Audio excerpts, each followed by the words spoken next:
What is the difference between a pre-qualification and a pre-approval, and why, as a home buyer, you need to be talking to your lender about this? So first of all, if you're new to the channel, I am a lender licensed in 48 states. My team is one of the top purchase teams in America. So everywhere but Rhode Island and Utah, we're happy to help you. So reach out. There's a link to the calendar in the description. You can ask questions, plan to buy a house, all that fun stuff. And it's a new number. It's gonna take a year for me to memorize it. New number, which goes to me and my team, is 786-933-2077.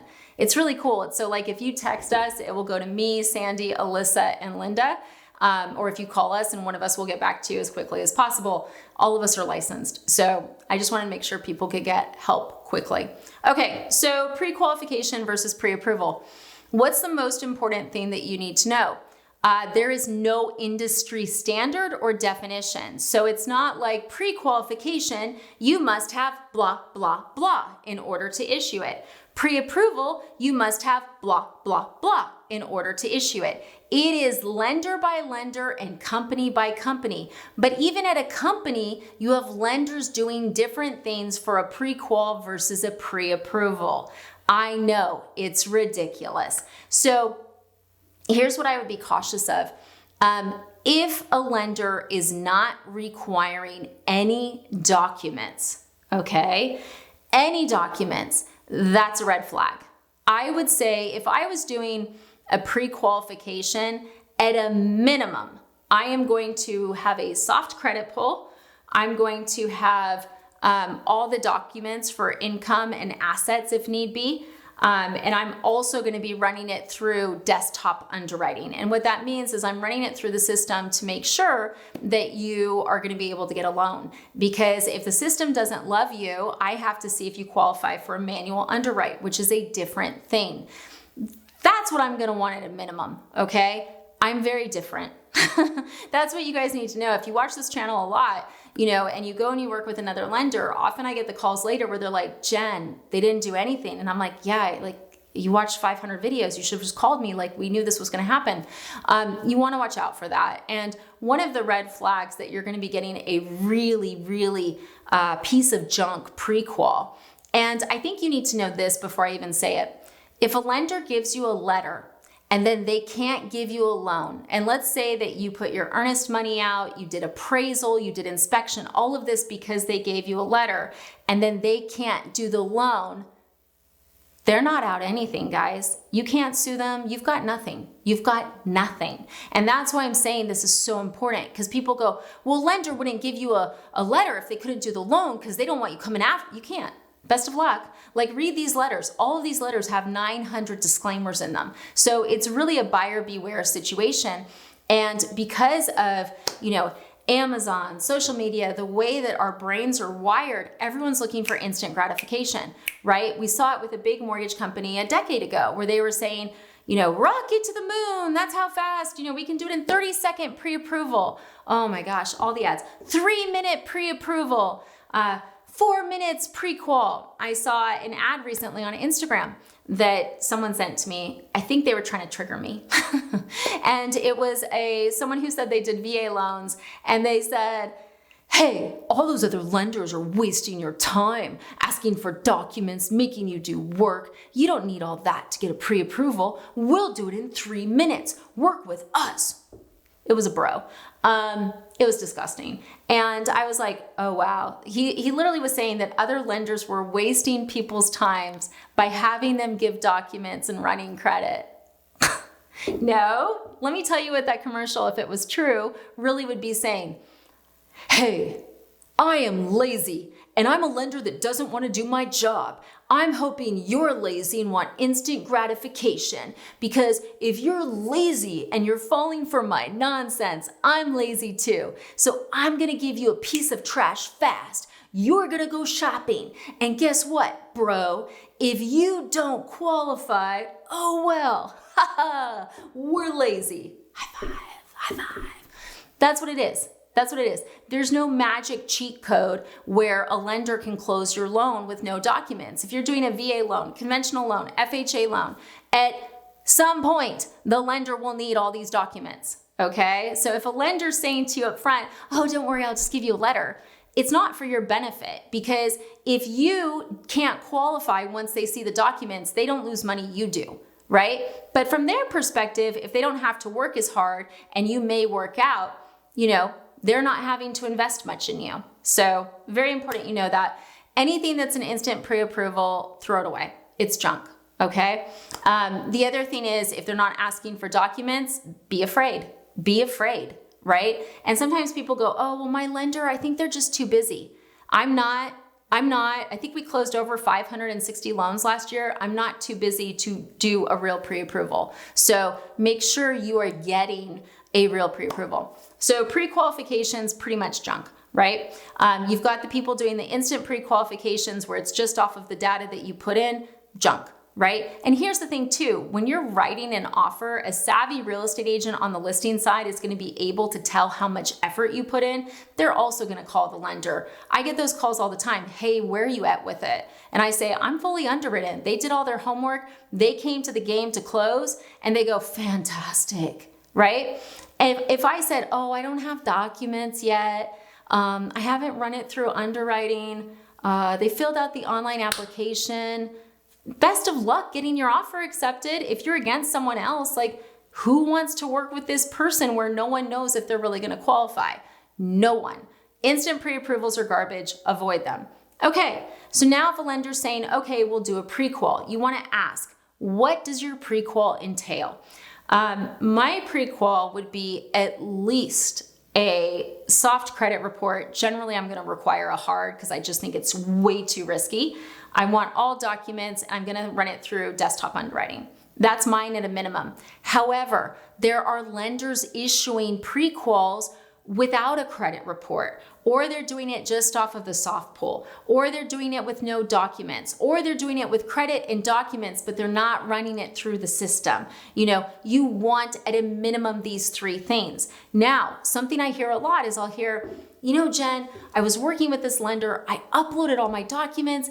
They gave me a letter, but then they denied me. What happened?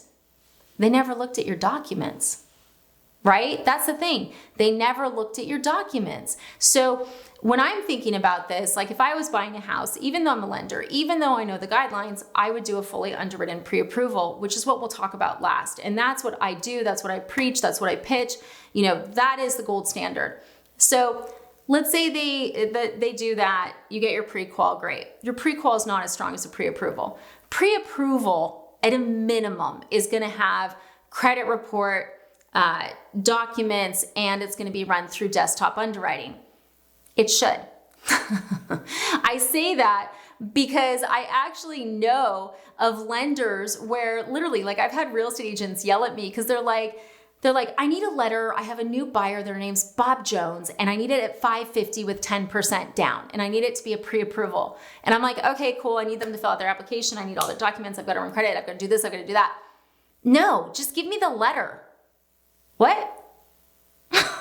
I'm not kidding. There's literally real estate agents and lenders where the people aren't even filling out applications, and the lenders are giving letters for real estate agents to write offers where no one even knows if the buyer actually qualifies. So if you're watching this right now and you're like, oh my God, that's me, right? You're out shopping. Your realtor said they had a letter from their lender, Paul, who you talked to for 4 minutes, who you never gave documents to, who never ran your credit. That is what's going on. And you should be afraid, okay? Be afraid, because that is so scary on so many levels. You have no idea what your payment is. You have no idea what the rate, you know nothing. So run away from that situation. So in theory, a pre-approval should have at least those three things. But once again, here we are where people are just doing, fantasy land games. What I would suggest is a fully underwritten pre-approval. It is the gold standard for a multitude of reasons. And I paused because I was thinking it through. What's more important? It leads to a lower stress transaction, because when you do your homework up front, you go through the numbers, you know what your payment's gonna be before you go shopping. You're gonna make a logical decision and not an emotional decision. If you go shopping and then you find out all these numbers, it's not gonna be logical, it's gonna be emotional, okay? I like the fully underwritten pre-approval because after we do that, we spend time on the phone with you going through that. I also like it from a stress perspective for both you and me. I'm selfish, I am, in that regard. I don't like stress. I really dislike it. I don't like drama. I don't need any of it in my world, and you don't either. Life is too short for drama and stress. The nice thing about a fully underwritten pre-approval, we have all your documents, there's a hard credit report, a real human underwriter. The person who actually makes the decision on your loan has reviewed and approved your file. And if there was anything else they needed, we've already gotten it. So any concern, because if you go to like Reddit forums, you'll see people where they're like, I'm so scared. You know, I've been in contract for 60 days and I'm in underwriting now and I don't know what's going to happen. Imagine if they'd gotten fully underwritten before they got in contract. They already would be closed. They wouldn't be worried. They wouldn't have any of the stress or anxiety because it would have happened way before, right? So I think that's incredibly powerful. But most importantly, it makes you have a stronger offer. That's right. And as we're seeing rates come down, we're going to see more competition. And guess what? You need to write a strong offer. And you can have an offer where the price is higher, but it's a trash pre-qual. And if you're working with a lender that's done a fully underwritten pre-approval and can talk to the agents about it, even if your offer's lower, this is a stronger offer. Because with this, if it's a trash pre-approval, no one knows if they can actually qualify, right? Over here, you've been verified. You've done your homework. You've also shown you're a serious buyer. And that's the thing, you know, as I film this, it's August. And last month, there was a statistic that 15% of home sales canceled. And people go, oh my God, the housing market must be crashing. No, I bet, because I see it all the time. I bet a lot of those cancellations were because people were never pre-approved and the agents were just writing offers and saying, oh, we'll get one, we'll get one. Or they had trash pre-quals. Like it happens a lot where either the people don't know what their payment's gonna be, so then they cancel, or they were never properly pre-approved, so they have to cancel because they don't qualify. You know, avoid that, right? As a buyer, does it cost more for a fully underwritten pre-approval? No, okay? It doesn't. So why do this, right? And if you're like, Jen, I'm lazy. I don't want to do any of that. I'm a lazy person and I'm just rich and I like to risk my money. I like to let it roll. Cool. You need to find that guy who is also a lazy lender, because with a lender like me, I'm going to say, hey, I'm sorry, I'm not going to give you a letter. And I won't. And the reason I won't is because I am proud of the fact that my buyers have not lost earnest money because we've ever misqualified someone, right? And I'm proud of the fact that my buyers are shopping with the strongest letter in the market. I am proud of the fact that my buyers are comfortable with how much their payments are going to be and what to expect. And I'm not going to give that up to please someone who's being lazy, because guess what? If you don't want to give me docs, if you don't want to run it through underwriting, if you just want a letter, if everything blows up, you're going to be coming at me. No thanks. I don't need it. No, thank you. Right? No, thank you. You know, because that's the funny thing is that, you know, people get these letters and then the lender can't perform because the lender had no idea what they were dealing with. And they're mad at the lender, as they should be. Lenders shouldn't give out trash letters. I agree. But it's also like, do your homework, right? So look, I know I went into a little bit of a rant, but here's the thing.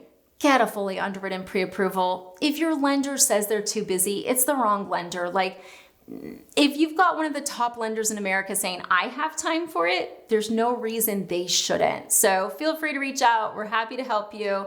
But yeah, no industry standard for pre-qual, pre-approval. Lenders are not liable if they can't perform on the letters that they give you. So keep your eyes open and make sure you're working with a lender that's going to do all the homework with you up front so that you have the best chance of success. Thanks for watching.